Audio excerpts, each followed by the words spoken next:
hacemos la bienvenida nuevamente, los agradecimientos a cada uno y una de quienes nos acompañan. Damos la bienvenida entonces a esta tercera sesión del Seminario Internacional a cargo de Guadalupe. Así que bueno, te dejo el espacio para...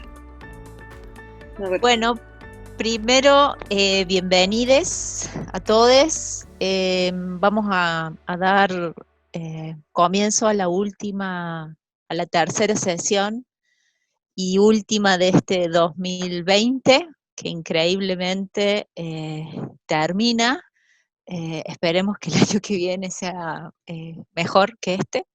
Y yo voy a dar una última conferencia, una charla abierta el 7 de enero, el jueves 7 de enero, para los que estén interesados. Y la charla de hoy va a versar específicamente sobre un texto de Wittgenstein, que es el último texto que escribió en vida, que se conoce como Sobre la certeza. Y vamos a tratar de ver algunos indicios para replantear qué conexiones habría con el pirronismo, si es posible hacer esas conexiones, y sobre todo también, que es una pregunta que he estado atravesando el seminario, qué posibilidades hay de plantear un neopirronismo, ¿no? Son dos preguntas diferentes porque la primera tiene que ver más bien con algunas conexiones históricas, cómo llega Wittgenstein al escepticismo, al problema del escepticismo, cómo lo trata. Y por otro lado, pensar si puede haber una actualización en la filosofía contemporánea, si nosotros podemos, en tanto filósofos, generar una filosofía neopirrónica. Ahora voy a hacer compartir la pantalla, digo, para compartir con ustedes el PowerPoint. Perfecto. Bueno, esta es la tercera sesión en el marco del Seminario Internacional de UNCE. Yo de nuevo aprovecho para agradecerle profundamente a Marcela, porque Marce siempre ha sido una entusiasta de mi trabajo y de mis aventuras escépticas, y compartimos además algunos intereses. Ella también se ha acercado al escepticismo a través de algunos autores, pero especialmente su trabajo en Montaigne, aunque ella no se dedica solamente a esos temas, así que siempre recomiendo que lean a Marce porque tiene una escritura realmente de una delicadeza envidiable. Y por otro lado, me parece que Marce es alguien que ha estado pensando institucionalmente, que poder exactamente hacer lo que dijo al inicio. La filosofía también es generar comunidad, es generar amistad, y es también invocar otras voces dentro de las voces de la propia universidad. Así que me parece que es alguien que está realmente comprometida con un proyecto institucional de una universidad abierta y plural. Así que también agradecer formar parte de ese proyecto. Esta tercera charla está relacionada específicamente con la figura de Wittgenstein. En las charlas anteriores siempre es una figura que ha estado presente, porque es el autor al que yo me dedico y me he dedicado, sobre todo en mi doctorado. Y lo que ven en pantalla es una pintura de Klimt, de Gustav Klimt, que es un autor, es un pintor muy, muy conocido. Seguramente ustedes han visto algunas pinturas de él. Forma parte de la Viena del 900, de todo ese movimiento cultural del que hablamos la semana pasada, y quien está en la pintura, esta mujer, es Margaret, que es una de las hermanas de Wittgenstein. Esto es importante como dato curioso para que vean primero la vinculación de la familia Wittgenstein en ese entorno cultural, cómo Wittgenstein accede a todo ese bagaje cultural, cómo forma parte de esta Viena del 900. Sin embargo, su desarrollo filosófico no se da en Viena, ni siquiera se da en Alemania, sino que se da en Inglaterra, específicamente en la Universidad de Cambridge. Esto es un dato importante porque hay dos grandes movimientos dentro de la filosofía analítica, o lo que se llama en realidad el giro lingüístico, que es la escuela de Cambridge, donde propiamente se desarrollan los inicios de la filosofía analítica, y la filosofía del lenguaje ordinario, que es la escuela de Oxford, donde está Peter Strawson, Ryle, Austin y otros autores que han sido muy importantes para repensar la relación entre lenguaje y método filosófico. Y es importante ubicarlos porque además estas dos universidades tienen tradiciones diferentes de pensamiento. En Oxford, sobre todo, había una fuerte inclinación a la recepción del pensamiento de Aristóteles y Kant, y en Cambridge había un importante desarrollo del idealismo desprendido de algunos hegelianos, aunque por supuesto el empirismo británico en ambas universidades estaba presente, pero este dato es importante, especialmente para este personaje que ven ustedes en pantalla, que es George Moore. Wittgenstein llega a Cambridge tempranamente gracias a una carta que le escribe a Frege, y Frege le recomienda que siga sus investigaciones sobre los fundamentos de la matemática con Russell. Wittgenstein nunca estudió filosofía, por lo menos formalmente, estudió ingeniería, estaba con un proyecto de ingeniería en la construcción de las hélices de un helicóptero, que lo fueron llevando a problemas más abstractos, hasta llegar finalmente a algunos problemas de los fundamentos de la matemática, y sobre todo entender el vínculo con la lógica. Y llega finalmente a Cambridge a visitarlo a Russell, y tanto Russell como Moore son los personajes que lo reciben con los brazos abiertos y lo tratan realmente como un genio. Esto es importante no solamente como detalle de su biografía, sino como un detalle de su recorrido intelectual, porque cuando uno piensa en el Tractatus, que es su primer libro, es el libro que finalmente publica en vida, obviamente hay un bagaje de discusión con autores de la Viena del 900, que son autores que él está leyendo, como ya vimos Mauner, por ejemplo, pero está leyendo Nietzsche, está leyendo Schopenhauer, también está leyendo a Tolstoy. Todo eso forma parte del bagaje de la obra de Wittgenstein, pero claramente está en discusión con algunas ideas de Frege, muy puntualmente con algunas ideas de Russell, y se puede pensar que Moore también influye en algunas perspectivas que Wittgenstein va a ir desarrollando. Y Moore en particular fue alguien que acompañó mucho a Wittgenstein cuando Wittgenstein deja la Cambridge y finalmente se dedica, abandona, digamos, la filosofía, finalmente después se muda a Noruega.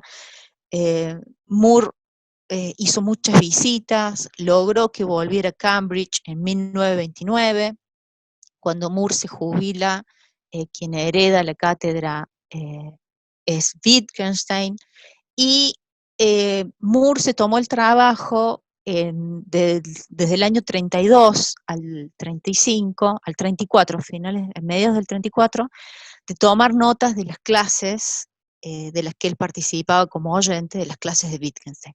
Esas notas son muy importantes para lo que ahora se conoce como el Wittgenstein de transición. Así que es un personaje importante tanto para la vida de Wittgenstein como para entender parte de su legado. Y en particular tiene mucha importancia para el libro que vamos a discutir hoy, o para algunas ideas del libro sobre la certeza, porque Wittgenstein está discutiendo dos textos de Moore. Ese libro comienza, o esas notas, comienzan a partir de discutir dos textos de Moore, donde Moore discute algunos problemas clásicos de la filosofía, y en particular el problema del mundo externo. Lo que uno podría decir es que Wittgenstein no es la primera vez que trata el problema del escepticismo. Sobre la certeza, como les decía, es un texto que escribió en sus 2 últimos años de vida. Wittgenstein muere en 1951. Él empezó a escribir estas notas en el 49. Malcolm, que era uno de sus alumnos, lo invita a viajar a Estados Unidos. Malcolm era norteamericano. Y en Ítaca discuten un texto de Malcolm donde él estaba haciendo una crítica a la prueba que ofrece Moore. Esto lo vamos a ver un poquito más adelante. Y Wittgenstein empieza a discutir con Malcolm la estrategia que él tiene para hacer esa crítica, y es el puntapié inicial para las notas que luego van a conformar este libro que se llama Sobre la certeza. Pero decía que no es la primera vez que Wittgenstein trataba el problema del escepticismo. Hay en el Tractatus ya una mención específica diciendo que el escepticismo no era irrebatible, sino manifiestamente absurdo.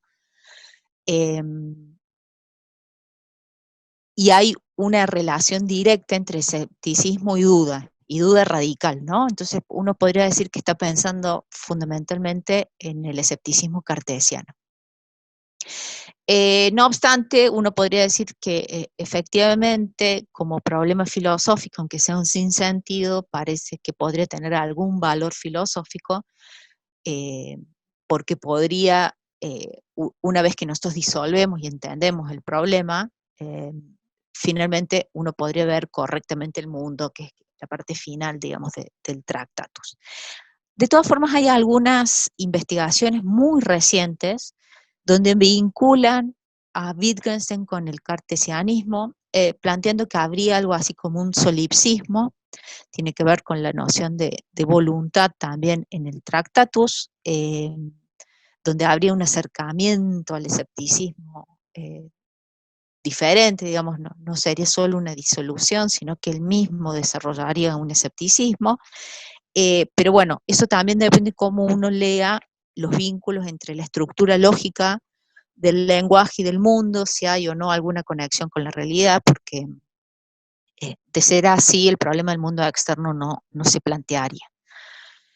Simplemente les quiero mencionar en esta charla algunas de la bibliografía o de algunas de las temáticas más actuales, porque realmente ha dado mucha tela para cortar el problema del escepticismo en Wittgenstein. Hay una cantidad enorme de producción de textos sobre este tema.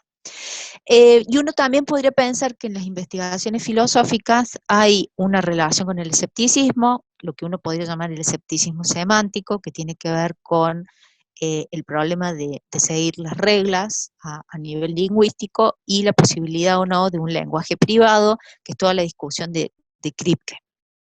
Pero de nuevo, nosotros no vamos a entrar en ninguno de estos dos libros, ni en ninguno de estos tipos de escepticismo. Como les decía, sobre la certeza, efectivamente fue una compilación que se hizo post-mortem de notas que Wittgenstein había escrito en 3 etapas diferentes, primero en Ítaca, después cuando volvió a Cambridge, y una tercera parte ya muy, muy cercana a su muerte. La última entrada de Sobre la certeza es de 2 días antes de fallecer. Pero él nunca revisó esas notas. Para quienes conocemos un poco la biografía de Wittgenstein, realmente era muy obsesivo con la corrección. Las investigaciones nunca las publicó y las corrigió durante 18 años, por lo que algunos autores indican que es muy difícil pensar que sobre la certeza hay algo así como una posición que Wittgenstein de modo claro sostenga sobre el escepticismo, sobre algunos de los problemas que allí se tratan. Sin embargo, quienes hicieron la edición consideran que hay un núcleo problemático que permite agrupar a todas estas notas, no solamente por cuestiones cronológicas o de datación, sino realmente porque hay un núcleo que se va discutiendo en los parágrafos que tiene que ver con algunas problemáticas acerca de el conocimiento, la duda y la certeza. Y fundamentalmente ese es el título que se le pone en alemán, que nosotros en español conocemos como sobre la certeza. De nuevo, estas no son decisiones de Wittgenstein, sino que tiene que ver con el trabajo que se hizo a posteriori, y se publican, este libro se publica en 1969. Las investigaciones se publicaron en el 58, y este texto ya desde el inicio tuvo una recepción donde se discutió algunas temáticas del tratamiento que Wittgenstein hacía allí del problema del conocimiento. Pero fundamentalmente a partir de los 90 explotó la producción sobre este libro de Wittgenstein. Incluso están quienes defienden un tercer Wittgenstein, que sería el Wittgenstein sobre la certeza, donde habría no una aplicación de su método a un tema nuevo, que sería el problema del conocimiento, sino una modificación tan grande como la que se produjo entre el Tractatus y las investigaciones, y que permitiría desarrollar algo así como una epistemología wittgensteiniana. Algo de eso voy a decir al final. Yo creo que no hay un tercer Wittgenstein.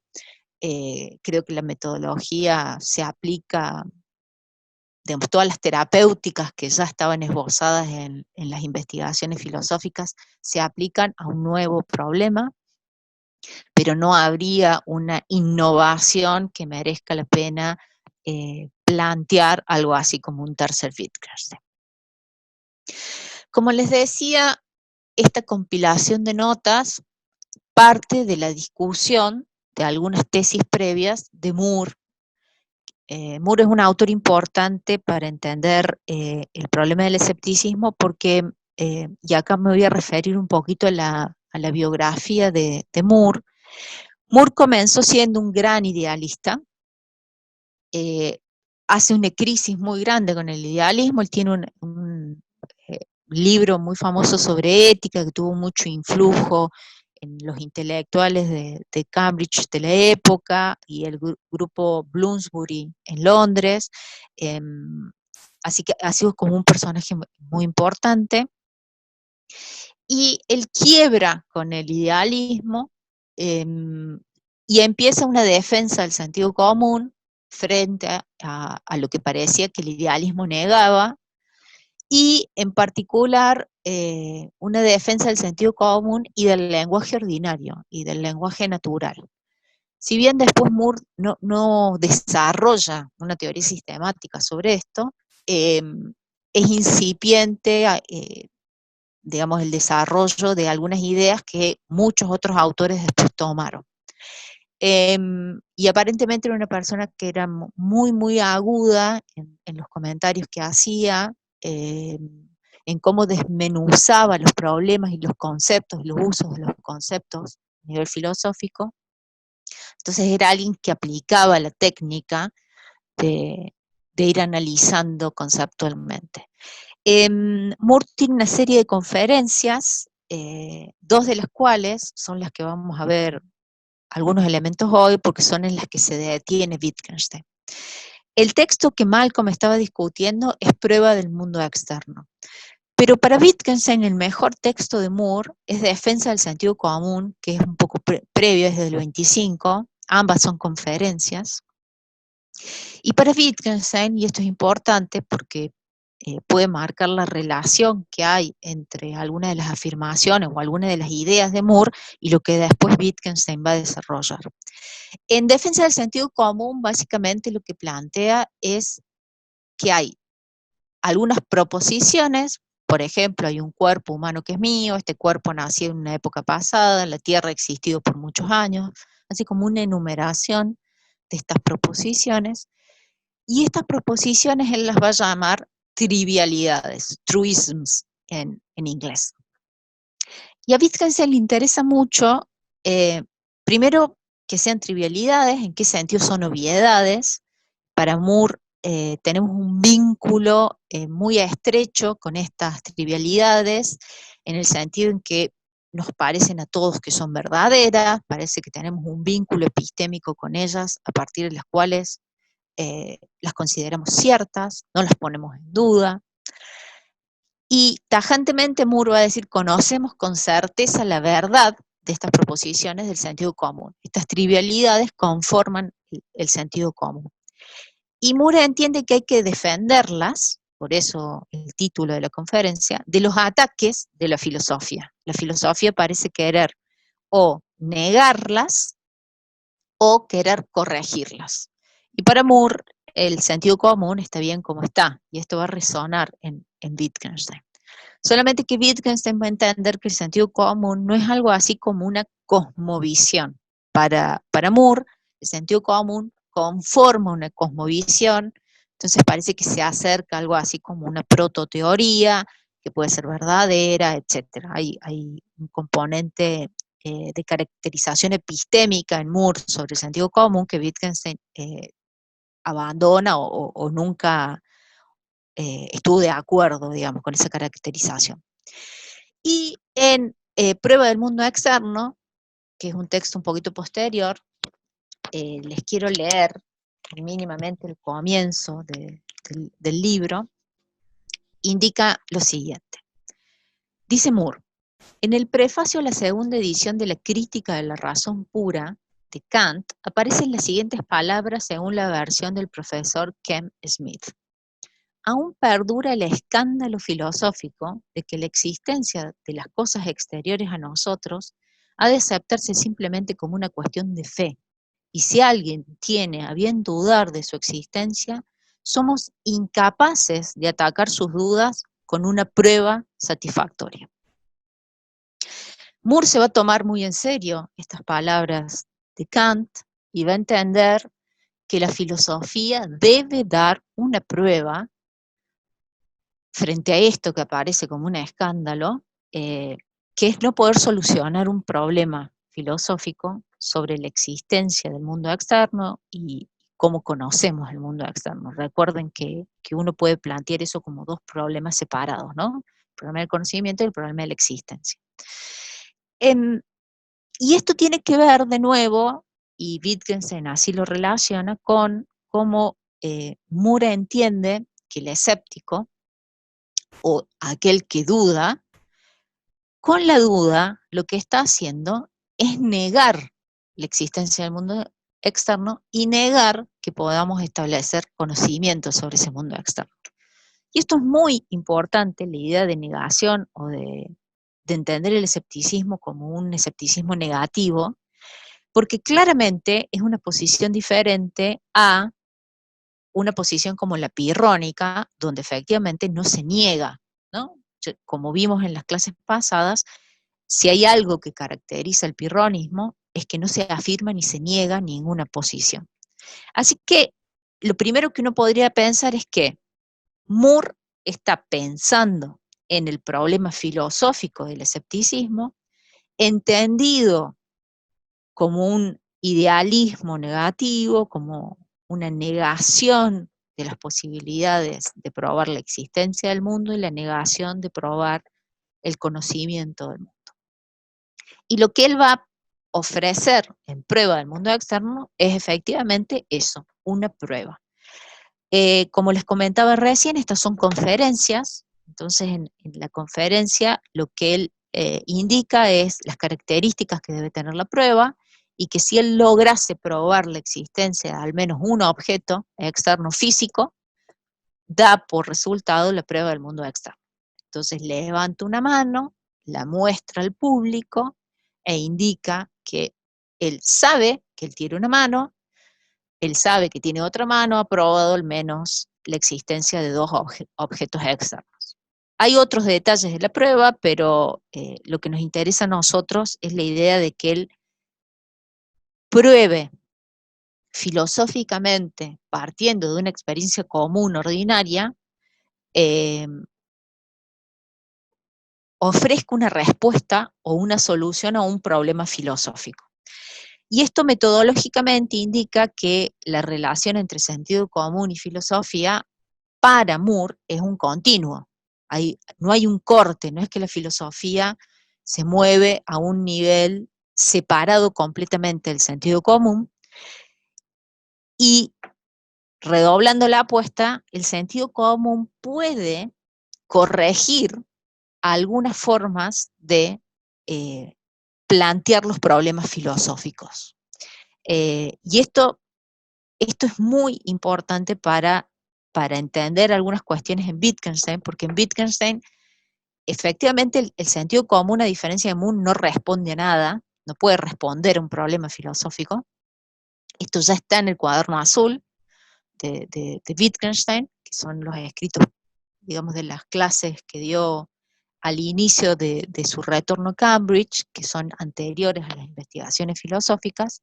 Esto ya está ahí indicando que, bueno, el sentido común no responde a los problemas filosóficos.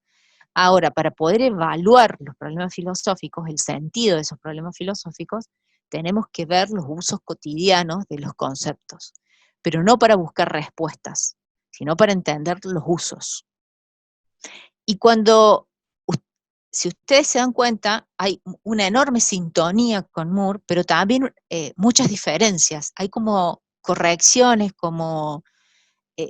me parece que Wittgenstein pule, si quieren ustedes, las ideas de Moore. Y en algún sentido Moore todavía está dentro de una perspectiva tradicional de los problemas filosóficos y la búsqueda de respuestas. Él, cuando quiebra con el idealismo de hegeliano de Cambridge, se vuelca a la escuela escocesa del sentido común, de Thomas Wright, donde efectivamente el sentido común es un principio rector de nuestras creencias, y las cuales nos dan las garantías epistémicas para saber que nuestras creencias son verdaderas. Y ahí, para quienes les interese ese tema, es bien, bien interesante ver la discusión entre Thomas Wright y Hume acerca del escepticismo y las nociones de sentido común que defienden, el peso que tienen estas creencias, el peso epistémico. Para Hume aceptamos estas creencias básicas, pero no porque tengamos garantías epistémicas. Y en Wright parece que efectivamente el sentido común es verdadero, por principio.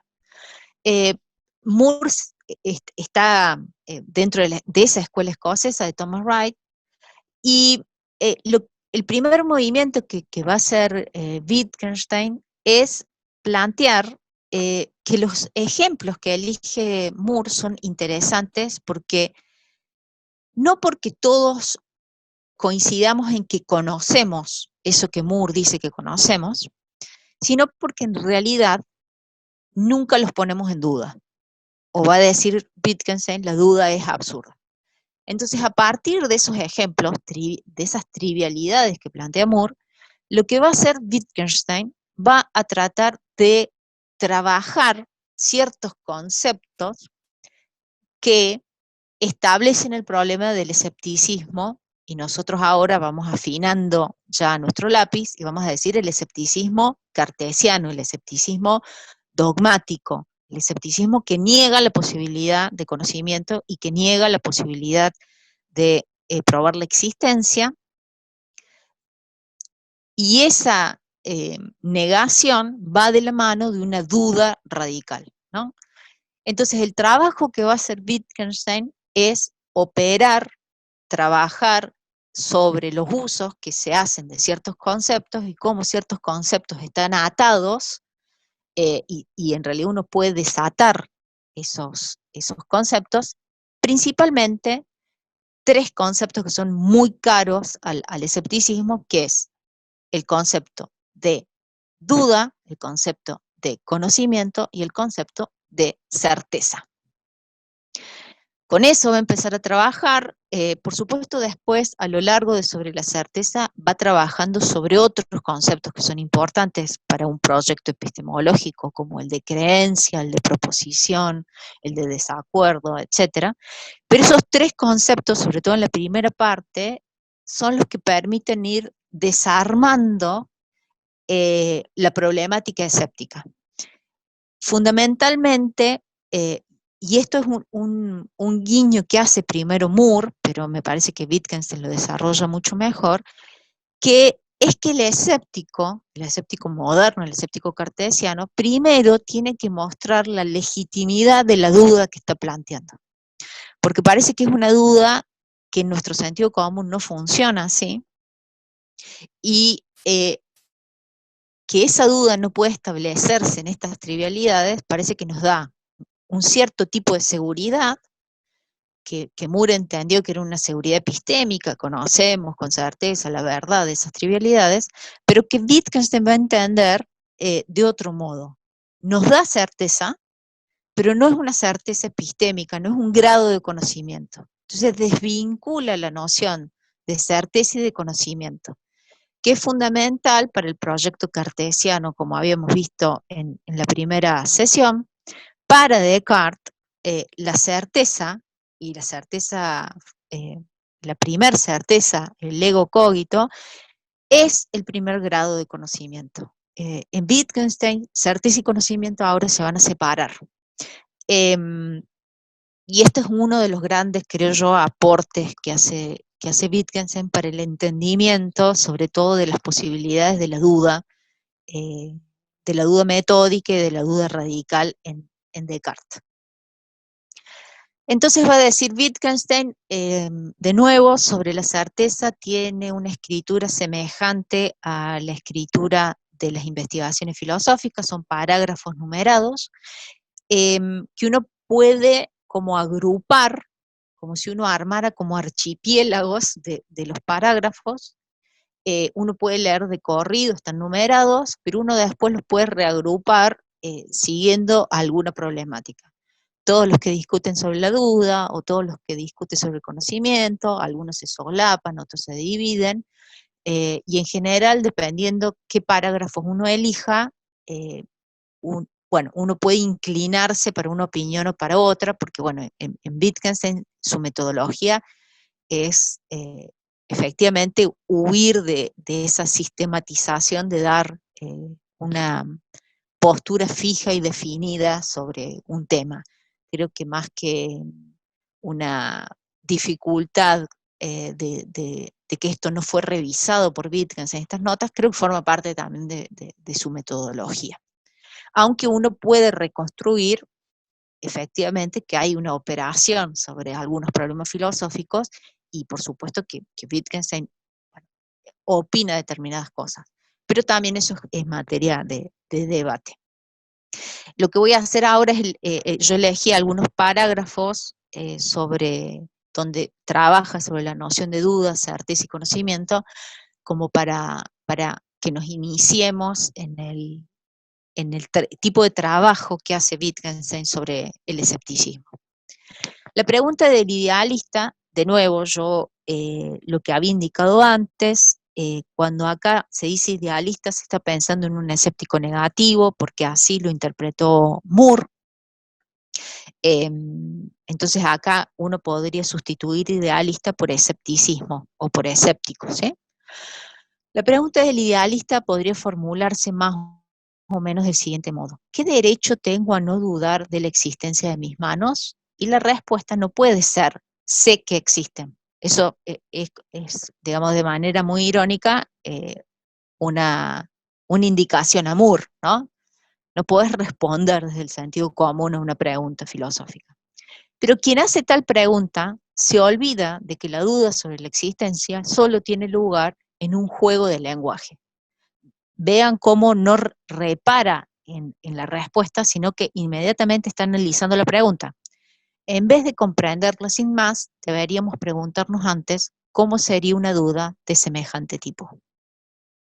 Entonces, lo primero que va a hacer Wittgenstein no es lo que hizo Moore, que es aceptar la cita de Kant, de que hay un escándalo filosófico, que hay un problema que debemos responder, sino es operar sobre la pregunta. Bueno, ¿de qué tipo de duda se trata? ¿Es una duda legítima? ¿Tiene sentido dudar? ¿Dudamos de un único modo? ¿La duda requiere de ciertos supuestos para tener sentido? Y ahí empieza el trabajo. La crítica de Wittgenstein con respecto al conocimiento se centra en la pretensión de conocimiento que expresa Moore con la afirmación yo sé que tengo una mano. Porque según su interpretación no se puede afirmar que del hecho de que a mí o a todos nos parezca así, no se sigue que sea así. Sin embargo, es posible preguntarse si tiene sentido dudar de ello. ¿Qué sucede con una proposición del tipo sé que tengo un cerebro? ¿Puedo ponerla en duda? Me faltan razones para la duda. Lo que está mostrando acá Wittgenstein es que se va a atar después con su noción de certeza. En realidad Wittgenstein trabaja con varias nociones de certeza, pero la que va a utilizar para describir estas trivialidades de Moore, o las proposiciones tipo Moore, es que es una certeza que no es epistémica. Efectivamente, nosotros no podemos decir que sabemos que a todos nos parece lo mismo, no implica la verdad de algo. Sin embargo, el tipo de certeza que nosotros tenemos, el tipo de seguridad con el que nosotros asumimos estas trivialidades, hacen que la duda radical del escéptico no pueda operar. Entonces, por un lado, Wittgenstein va no solamente a circunscribir cuáles son las proposiciones de las que podemos decir que sabemos, después, ¿qué significa que tengamos cierto tipo de certeza no epistémica, que no esté relacionada con un tipo o un grado de conocimiento, y qué requisitos demanda una duda para tener sentido, ¿no? Wittgenstein trabaja en varios parágrafos sobre los límites de la racionalidad. Entonces Wittgenstein va a decir, bueno, si alguien dijera que duda de su cuerpo, de que tiene un cuerpo, yo efectivamente no diría que le faltan razones o que no tiene una buena justificación. Yo diría que esa persona está loca, ¿no? Que está fuera como de la racionalidad. Entonces, de a poco va mostrando que compartimos un conjunto de certezas que tienen que ver con nuestras prácticas, con prácticas lingüísticas y no lingüísticas, con un sistema de creencias que vamos adquiriendo cuando nos incorporamos al lenguaje, que esas creencias después, él va a utilizar diferentes conceptos para describir estas creencias. Va a decir que son creencias básicas, va a decir que son proposiciones, luego va a decir que son convicciones.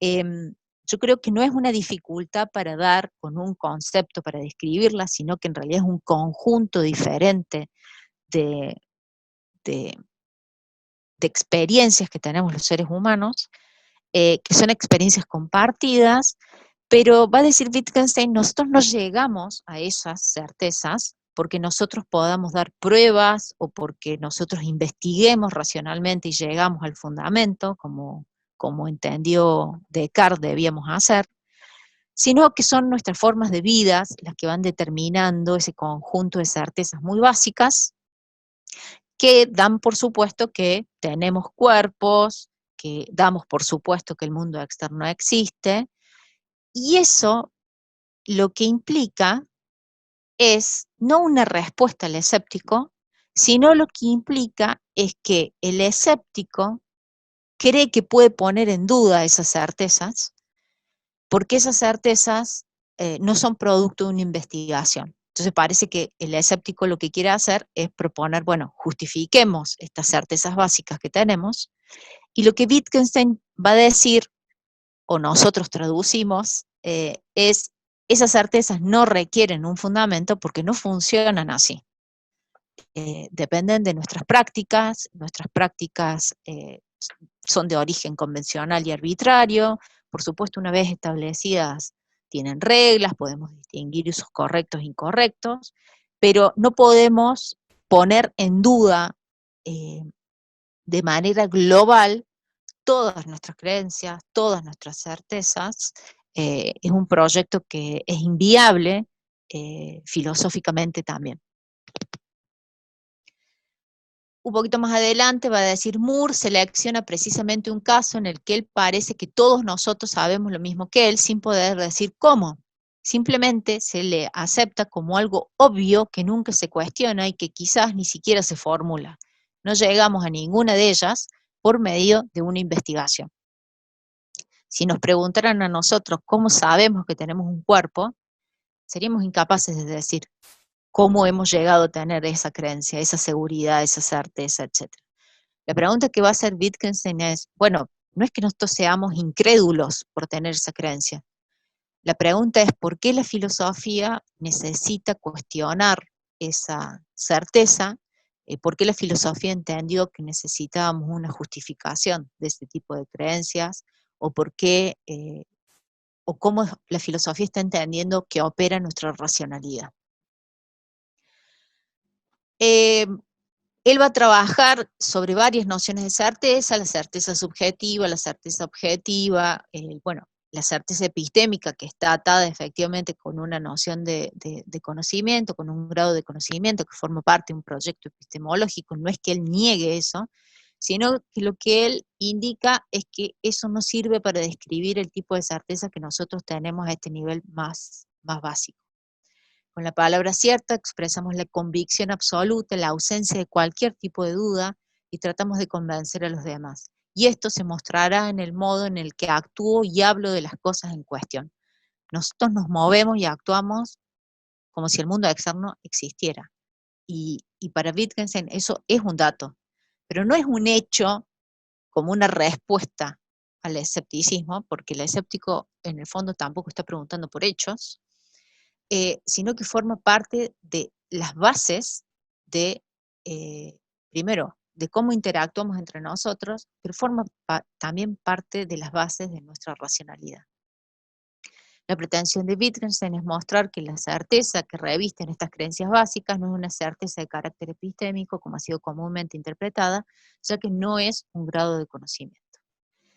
La característica distintiva de este tipo de certeza es que no depende del establecimiento de la verdad o la falsedad de nuestras creencias, sino de una cualidad de nuestros modos de actuar en el marco de una forma de vida dada, de nuestras prácticas sociales, que presuponen para su correcto funcionamiento que muchas de nuestras creencias se consideren ciertas. Ya que es importante porque en términos de proposiciones, si uno entiende que son proposiciones básicas, ya no son proposiciones verdaderas o falsas, sino que son jugadas dentro de un juego de lenguaje que están permitidas o no. Hay ciertas jugadas que están permitidas, que es decir que tenemos cuerpo, de decir que el mundo externo existe, que hay cosas externas a mí, pero dudar de que tengo un cuerpo parece que es una jugada incorrecta en el marco de nuestras prácticas diarias. Y eso debería indicarle al filósofo que hay ciertos tipos de dudas que para poder establecerse, primero suponen ciertos grados de certeza. Cuando Wittgenstein utiliza el concepto de certeza para referirse a nuestras actitudes frente a nuestras creencias más básicas, debe ser comprendido en un sentido no epistémico.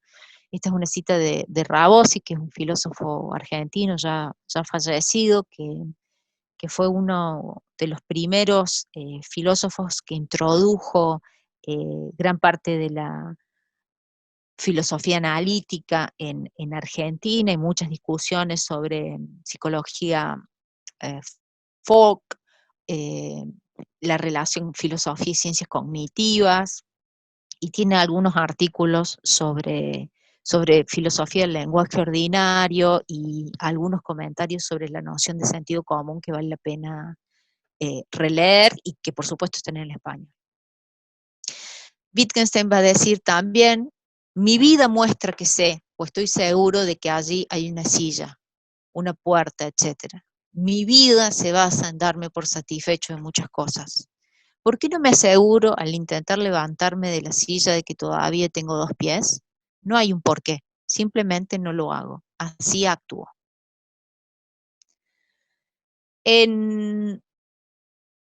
Yo lo que dije anteriormente, Wittgenstein fluctúa en cómo describir estas trivialidades que Moore describió inicialmente. A veces habla efectivamente que son creencias, otras veces dice que son proposiciones básicas, otras veces va a indicar que son convicciones o que hay una concordancia en el actuar. Parece que se pueden hacer lecturas naturalistas, digamos, que son posibles, digamos, sería como un rasgo animal, concordar eh, en estos contenidos, digamos, perceptuales del mundo, etc. Pero lo que importa es mostrar que la descripción que él hace está muy alejada de cómo el escéptico entendió el escéptico moderno, ¿no? Y el proyecto, fundamentalmente el epistemólogo moderno, si podemos armar esa figura, entendió debía justificar el conocimiento, debía dar con una primera certeza para poder finalmente despejar las dudas. Lo que está mostrando Wittgenstein de diversos modos es que ya tenemos las certezas que tanto busca el epistemólogo, que partimos de esas certezas para poder plantear estos juegos filosóficos de la duda, y que por lo tanto no debería buscar lo que ya tiene, y lo tiene frente a sí, ¿no? Cotidianamente. Les leo estos 2 últimos parágrafos, de modo que la oración C expresa aquí la disposición a creer en ciertas cosas, tengo la firme convicción de que, etcétera, y yo querría decir que no he llegado a la convicción conscientemente por medio de un proceso de pensamiento determinado, sino que ésta se encuentra tan arraigada en todas mis preguntas y respuestas que no puedo tocarla. En definitiva, lo que está diciendo Wittgenstein aquí es que para poder tener ciertos tipos de dudas, en realidad ya tengo cierto tipo de certezas. Y eso es lo que el epistemólogo no ha podido ver. Y piensa que la duda puede envolver también esas certezas básicas, que en realidad son las que fundamentan la pregunta filosófica. De esta forma, Wittgenstein, a través de la distinción entre conocimiento y certeza, va a decir que pertenecen a categorías diferentes, reasigna a las creencias básicas un papel particular dentro del ámbito epistémico, aunque dichas creencias no puedan ellas mismas describirse bajo ningún término cognitivo, ya que no puede exigírseles la pretensión de verdad ni tampoco la de justificación. Y ahora me quiero detener en algunos parágrafos donde Wittgenstein trata estas creencias como proposiciones, como con contenido proposicional. Hay otros parágrafos donde parece que el acento está más puesto en que son un tipo de conocimiento más bien práctico. Si uno trae a colación la distinción de Ryle entre knowing that y knowing how, conocer qué y conocer cómo. El conocer qué tiene que ver con un contenido proposicional, y el saber cómo tiene que ver más bien con una técnica y un entrenamiento. Y los ejemplos de Ryle es, por ejemplo, bueno, yo puedo explicar cómo conozco un libro de matemáticas, ciertas fechas de historia, etcétera, pero no puedo explicar cómo sé andar en bicicleta. Y sé andar en bicicleta, aunque no puedo explicarlo. Para Ryle, estos 2 tipos de conocimientos son no solamente distintos, sino que el conocimiento práctico, este knowing how, es más básico que el knowing that. Y yo creo que hay algo de eso también en Wittgenstein. Creo que la perspectiva de esta certeza práctica tiene que ver con eso, con un entrenamiento social, con ciertas actividades lingüísticas y no lingüísticas que tienen que ver con que por supuesto siguen ciertas reglas, pero que nosotros explícitamente no podemos dar esas reglas, y mucho menos cómo incorporamos esas creencias o estas convicciones básicas. Pero les quiero mencionar los parágrafos dedicados a las proposiciones, porque hay un enorme desarrollo ahora de una epistemología wittgensteiniana, basada sobre todo en 2 parágrafos, que son los dedicados a lo que se llama ahora las hinge proposition, o las proposiciones bisagras. Y son estos: las preguntas que hacemos y nuestras dudas descansan sobre el hecho de que algunas proposiciones están fuera de duda. Son, por decirlo de algún modo, los ejes sobre las que giran aquellas. Este es el 341. Y en el 343, pero no se trata de que no podamos investigarlo todo y que por lo mismo nos debamos conformar forzosamente con la suposición.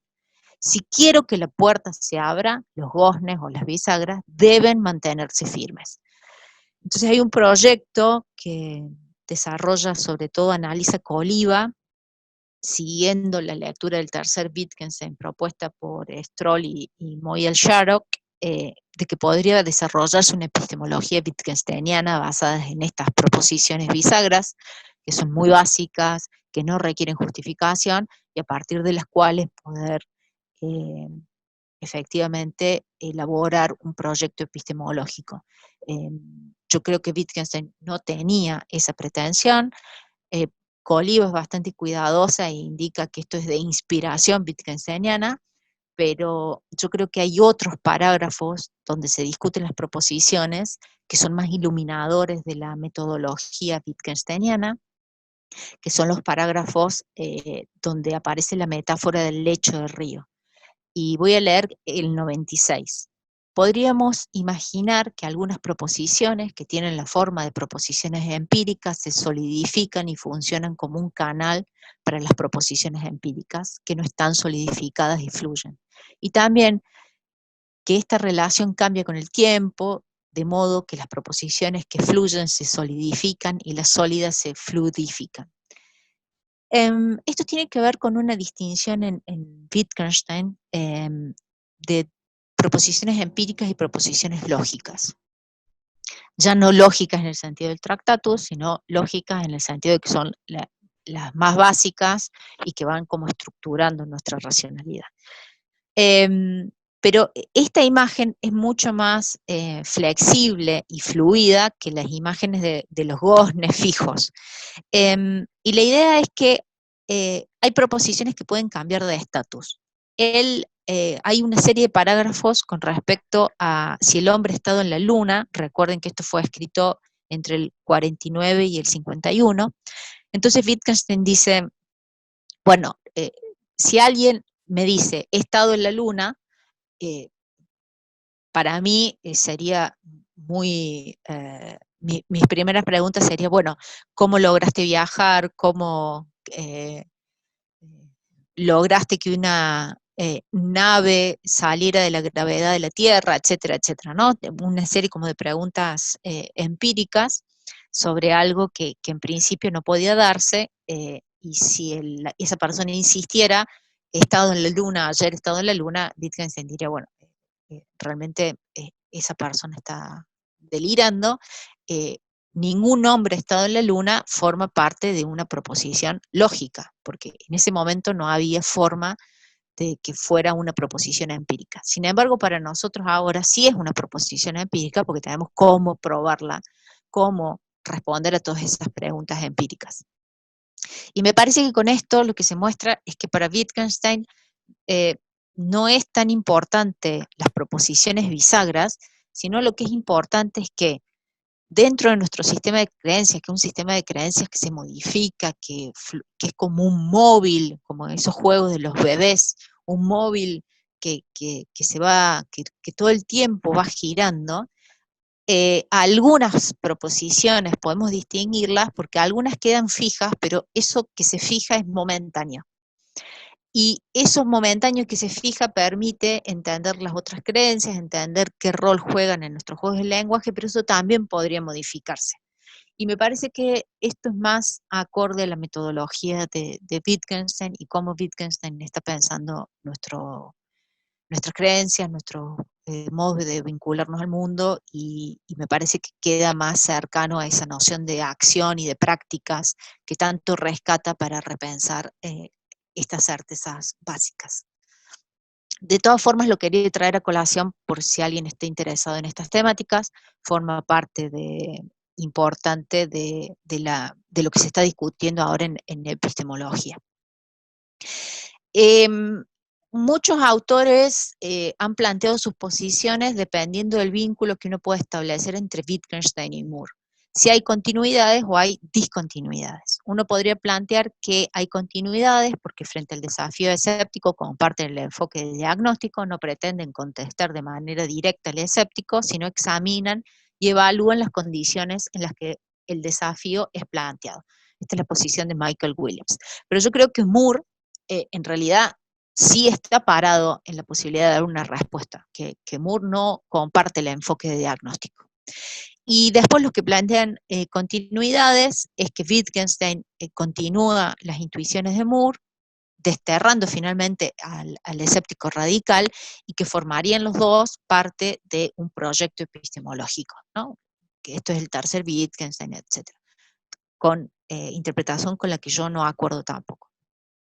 Después, los que se plantean discontinuidades, efectivamente en Wittgenstein hay específicamente una metodología que es el análisis lingüístico, el análisis gramatical filosófico, que es rotundamente diferente a la de Moore. Moore intenta dar una respuesta, Wittgenstein no.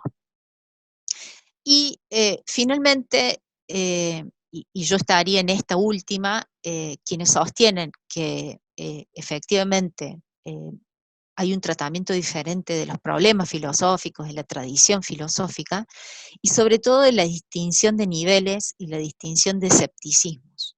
Yo creo que Wittgenstein disuelve el problema de la duda radical con su metodología, pero que es muy afín al pirronismo clásico en algunas cuestiones.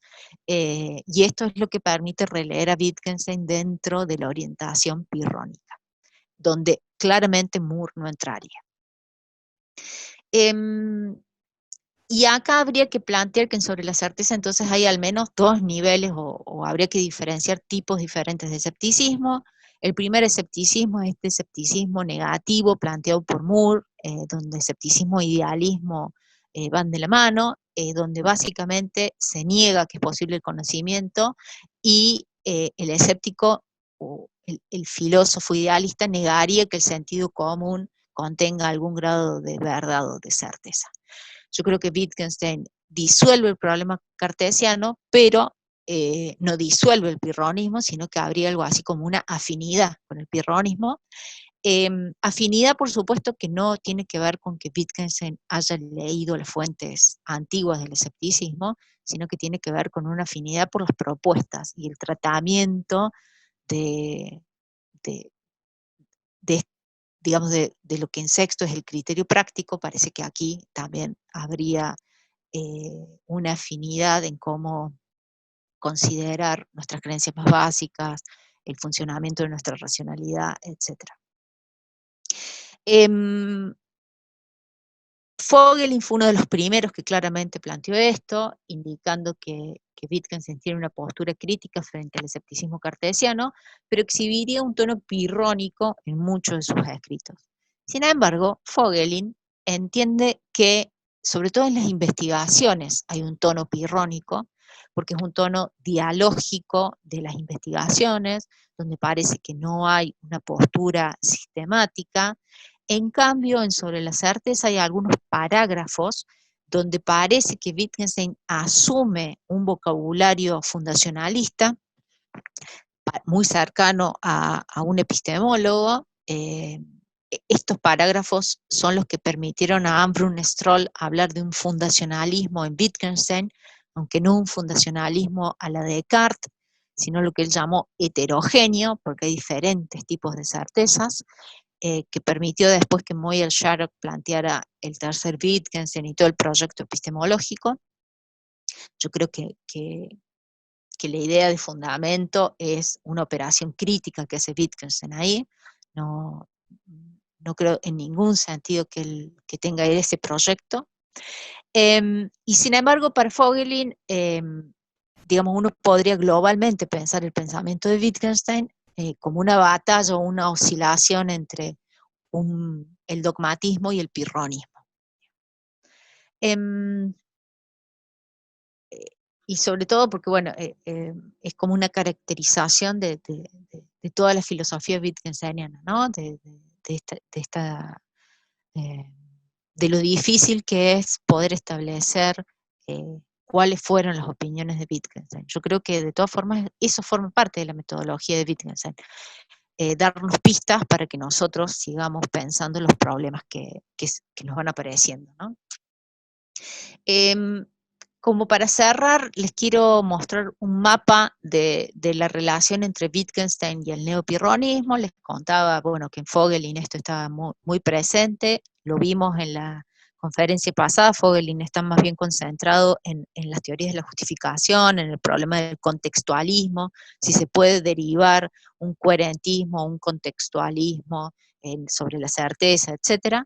Pero ya hubo un autor que ya en el 69, piensen que fue inmediatamente que se publicó sobre la certeza, escribe un pequeño artículo de las relaciones entre Sexto y Wittgenstein, que es Watson, pero son más bien cuestiones así de ver similitudes, pero no algo así como un neopirronismo, que es lo que plantea después Vogelin. Plinio Junqueira Smith, que es un filósofo brasilero, un gran filósofo brasilero, muy amigo, él ya en el 93 planteó una vinculación muy estrecha entre pirronismo y el pensamiento de Wittgenstein. Él ahora defiende que en Wittgenstein hay un neopirronismo, sobre todo en el desarrollo de algo así como un empirismo pirrónico y sobre algunas cuestiones metodológicas. Yo en el 2014 planteé también una fuerte cercanía entre Wittgenstein y Sexto, sobre todo en los modos de escritura y en estos modos no teóricos, y como en estos trabajos, en estas operaciones purgativas sobre los conceptos. Duncan Pritchard, que es alguien que está trabajando en epistemología, que ha trabajado mucho Wittgenstein, también planteó que habría algo así como un pirronismo wittgensteiniano. Otavio Bueno, de Brasil, pero que está en Miami, ha planteado también, él no se dedica específicamente a Wittgenstein, pero tanto Otavio Bueno como Plinio han sido alumnos de Porchat, entonces retoman la noción de neopirronismo de Porchat y sobre todo la noción de fenómeno pirrónico para plantear un empirismo. Otavio trabaja sobre todo en problemas de filosofía de la ciencia y defiende algo así como un empirismo fenoménico, digamos, de inspiración neopirrónica, y en una conferencia que dio en un congreso que compartimos sobre el pirronismo, empezó a debatir la noción de neopirronismo, no solamente basado en Vogelin, sino también en Porchat. Yo en el 18 pulí un poco mi posición. Yo creo que hay afinidades, pero que hay que marcar diferencias también entre Wittgenstein y Sexto. Yo creo que en Wittgenstein no hay algo así como suspensión del juicio, creo que hay disolución de problemas y creo que eso es diferente y tiene que ver con el giro lingüístico y entender que los problemas filosóficos son problemas lingüísticos. Yo creo que eso no está en Sexto, pero hay muchas afinidades por el vínculo que hay entre todas las dimensiones desde el lenguaje que ya vimos con la filosofía y la práctica filosófica, y sobre todo cierta perspectiva de nuestras prácticas cotidianas lingüísticas y no lingüísticas. Les muestro esto como un mapa para los que estén interesados, y lugares donde uno podría consultar bibliografía y material. La Stanford Encyclopedia es, digamos, un lugar al que uno debe recurrir siempre. Hay una entrada escrita por Otavio y por Plinio sobre escepticismo en Latinoamérica, es una comunidad que está creciendo mucho, somos una comunidad que está creciendo mucho. Hay muchos grupos de investigación y ahí hay mucho material que ustedes pueden encontrar. Después, la segunda, esta revista sobre estudios de escépticos, la International Journal for the Study of Skepticism, está editada por Pritchard, pero por Diego Machuca también. Diego Machuca es un argentino que se dedicó a estudiar la obra de Sexto Empírico y a utilizar el arsenal de los tropos de Sexto para problemas de filosofía contemporánea, sobre todo de tradición analítica. Tiene muchos volúmenes publicados sobre estos temas y ahora está trabajando sobre todo en cuestiones de epistemología del desacuerdo y cómo el desacuerdo en Sexto Empírico puede iluminar parte del debate de lo que se llama ahora epistemología del desacuerdo. Diego trabaja muy bien. Así que si siguen esa línea más analítica, lo recomiendo. Después está la revista Skepsis, que edita Plinio, yo también formo parte ahí del comité. Hay mucho material en portugués y en español. Bueno, mi grupo de investigación que se dedica a estos temas, donde tengo varios estudiantes que están trabajando, Montaigne, Mauner, algunos se están animando con Wittgenstein, así que si alguno necesita material se puede comunicar conmigo. Y después dos queridas amigas, una de Perú y una de Tucumán, de Argentina, Pamela Lastres y Cristina Bozo, han armado esta página de Facebook, Claves a Wittgenstein, que es un muy buen lugar que creo que tiene ya ahora un canal de YouTube para, dar a conocer discusiones en torno a Wittgenstein en español. Así que, bueno, les recomiendo que exploren estos lugares si es que están interesados en alguno de estos temas.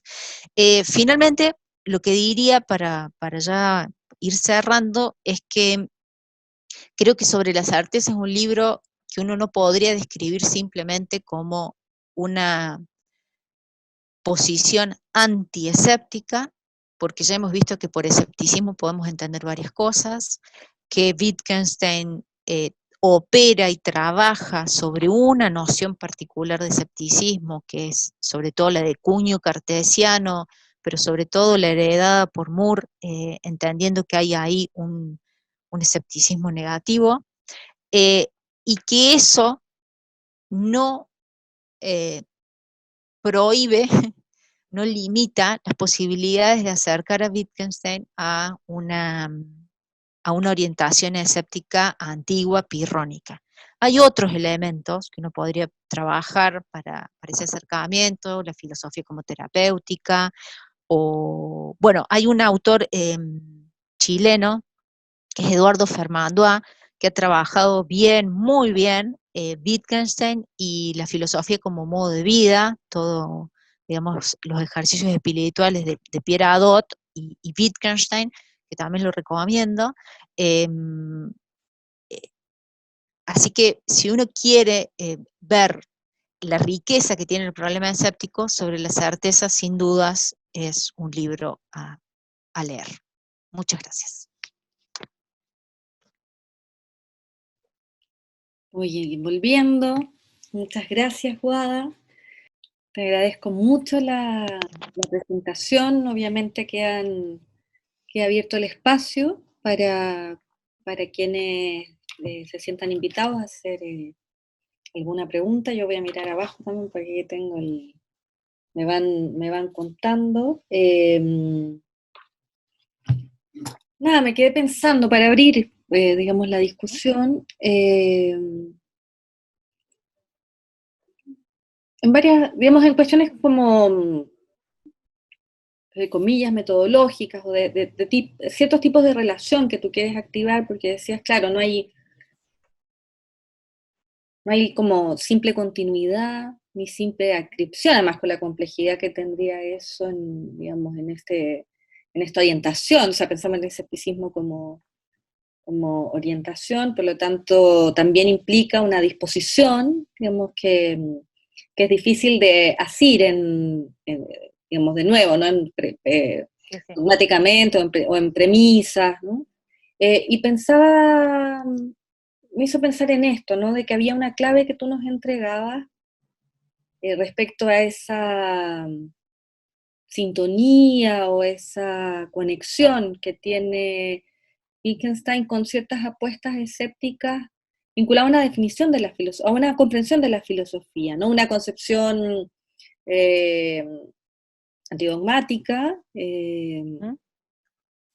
uno podría decir una concepción también no epistemológica de la filosofía, digamos, que Sí, tensiona sí, sí, ese nudo que, fundacional, digamos, sabemos que hay otras tradiciones digamos, formas de pensar la filosofía que resquebrajan eso que se instaló muy fuertemente respecto del vínculo entre filosofía y conocimiento, ¿no? Y aquí aparece sí. como una, o sea, una sintonía, como dices tú, entre un pensador contemporáneo y una disposición filosófica de la antigüedad que se acercaba al nombre de filosofía sin instalar, digamos, sin reificar esa relación epistemológica cognoscitiva con el mundo, y abriéndose más a una disposición, digamos, que uno puede ser activa cierta pasión o cierto afecto del pensar. Recordaba, claro, hay una afirmación de Wittgenstein sobre la certeza que critica la petulancia, ¿no? Como el patos, ¿no? Sí, Del sí. filósofo que enturbia, ¿no? Como su capacidad de ejercitarse, ¿no? En esa relación al mundo que llamamos filosofía. O sea, Totalmente. y entonces pensaba, tal vez si pudieses, como para activar, o sea, o para darle espacio, ¿no? Al título del seminario, esta relación entre escepticismo y filosofía como forma de vida, que claro, que quizás sería como interesante activar. Yo creo que está en tu trabajo, por eso te hago la pregunta, porque creo que puede abrir más eso. Eh, claro, una reflexión sobre cierto patos, cierta disposición, digamos, afectiva del pensamiento, que también haría sintonizar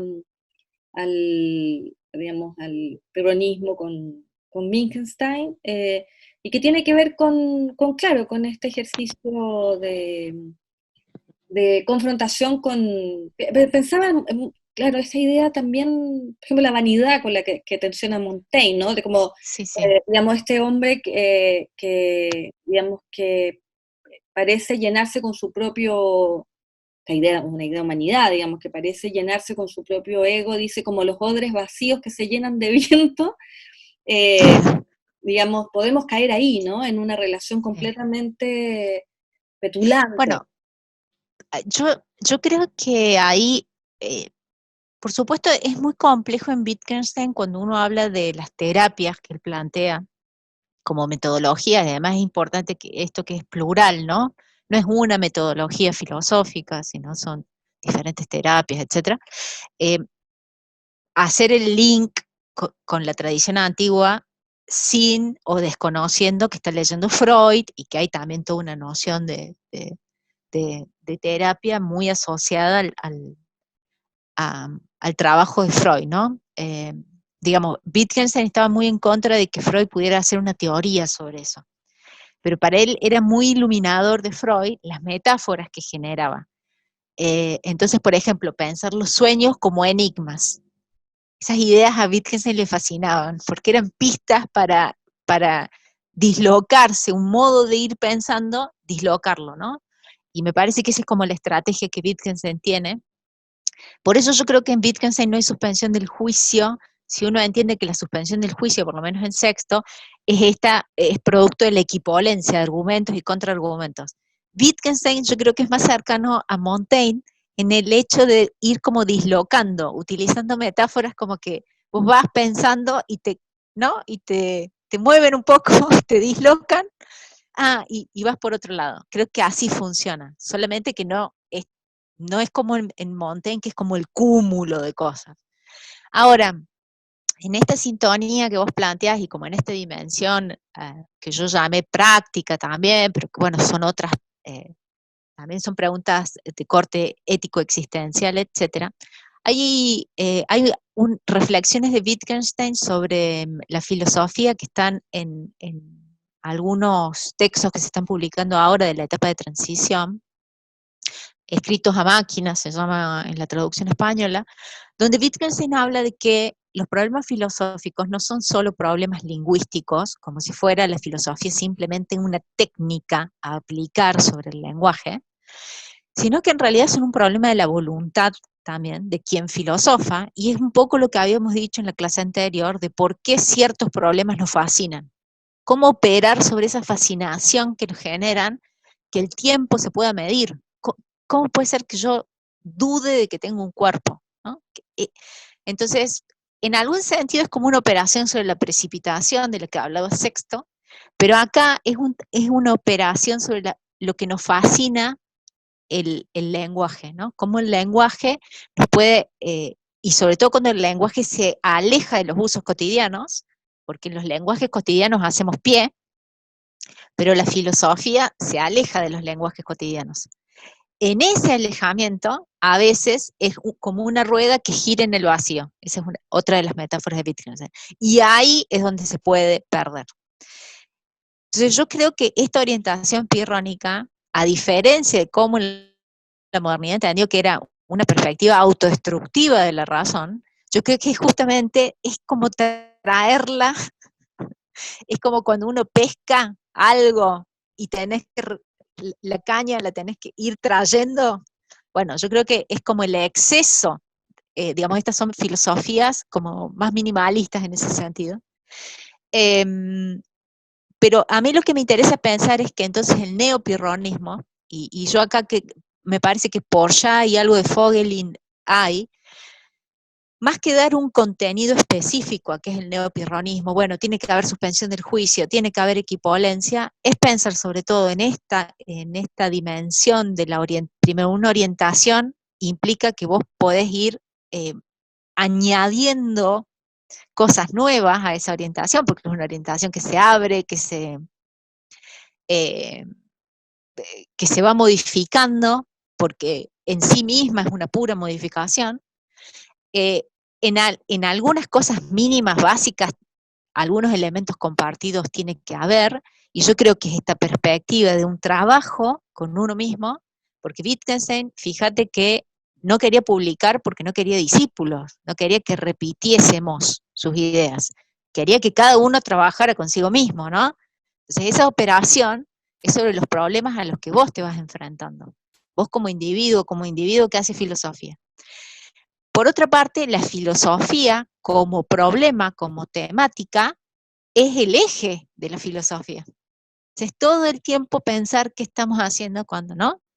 Entonces el escepticismo no es un argumento dentro de un proyecto teórico, es entender que la filosofía es un constante preguntar por sí misma, ¿no? Por sí misma. Entonces, si uno entiende que la orientación pirrónica puede ser descrita bajo estos términos un poco más generales, e introducimos el lenguaje en estas dimensiones de las que yo hablaba en las clases anteriores, yo creo que claramente uno puede leer a Wittgenstein a través de las claves de lectura que da el neopirronismo. Yo creo que ahí uno rescata más elementos de sobre la certeza. Eso fue lo que yo hice en el doctorado, digamos, utilizar a Sexto como clave de lectura, pero ahora lo que yo estoy pensando es el neopirronismo, digamos. Bueno, no es solamente una faceta crítica, digamos, ¿qué podríamos ahora desarrollar? ¿Qué tipo de filosofía podríamos hacer?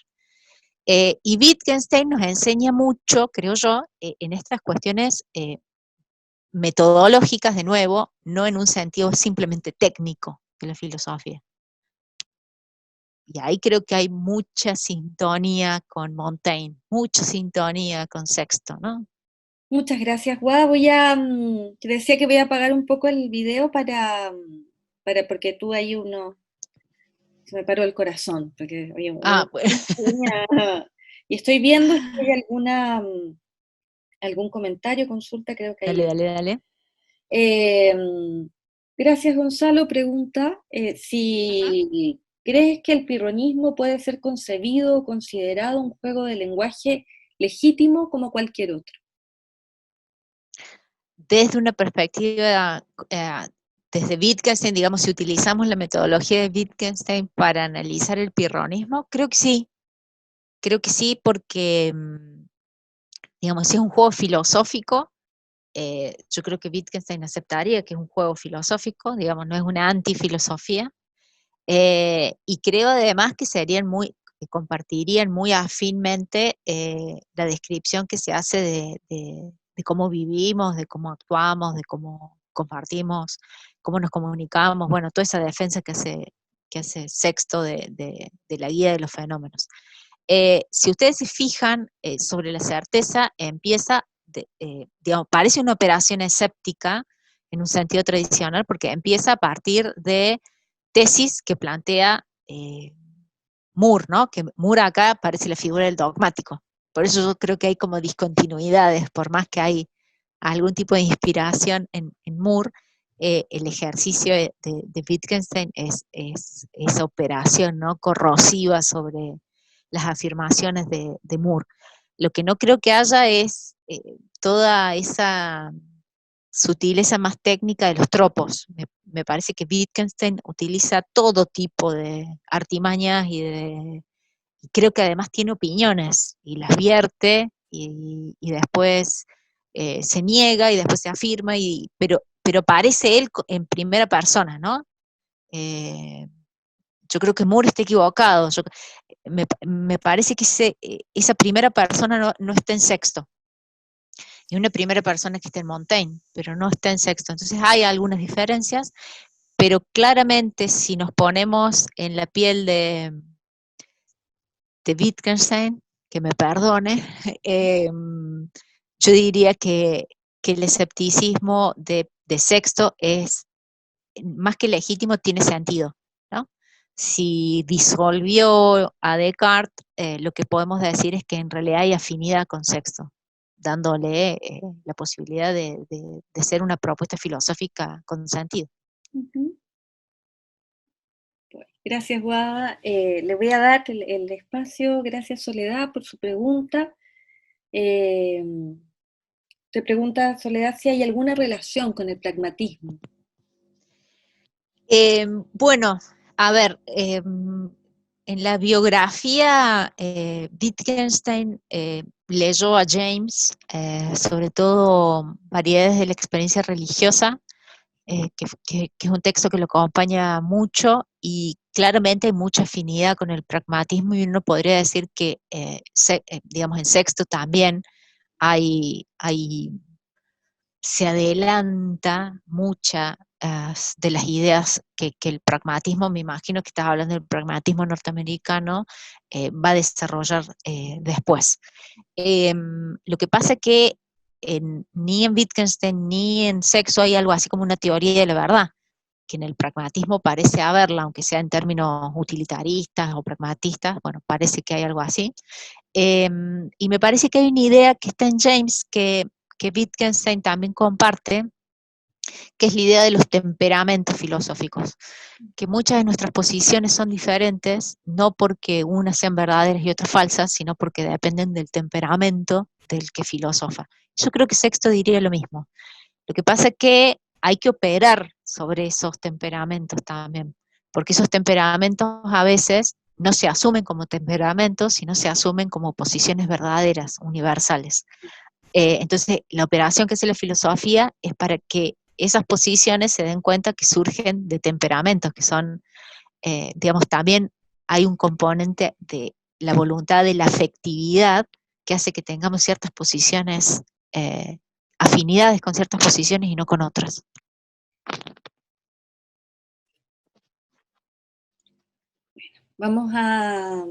Vuelvo aquí para volver a agradecerte, Guada. Pues bueno, sí, seguimos, ¿no? Esa es la maravilla. Aún nos queda un último encuentro que va a tener carácter de conferencia. Por eso, bueno, dejamos invitados, invitadas y que nos ayuden en la difusión, porque esa conferencia, si bien para quienes siguieron el seminario probablemente tenga mayores resonancias, va a estar abierta para todos aquellos que no han podido participar de las sesiones, pero sí tienen interés en esta instancia, bueno, que nos va a permitir volver a las reflexiones que has desarrollado en estas 3 sesiones. El día 7 de enero, entonces, la conferencia se llama Formas de Vida Escéptica, Secto Empírico y Wittgenstein, Filosofía, Lenguaje y Acción. Es un jueves también, jueves 7 a las 6, vamos a tener 2 horas para volver a encontrarnos, así que dejo a todos y todas invitados y les vuelvo a agradecer a quienes nos acompañaron y a quienes escuchen digamos, esta sesión, no sincrónicamente, digamos, también les agradecemos el interés y formar parte, digamos, de este ejercicio que WADA nos propone. Así que muchas gracias a todos y a todas. Muchas gracias a todos por participar. Gracias, Marcia.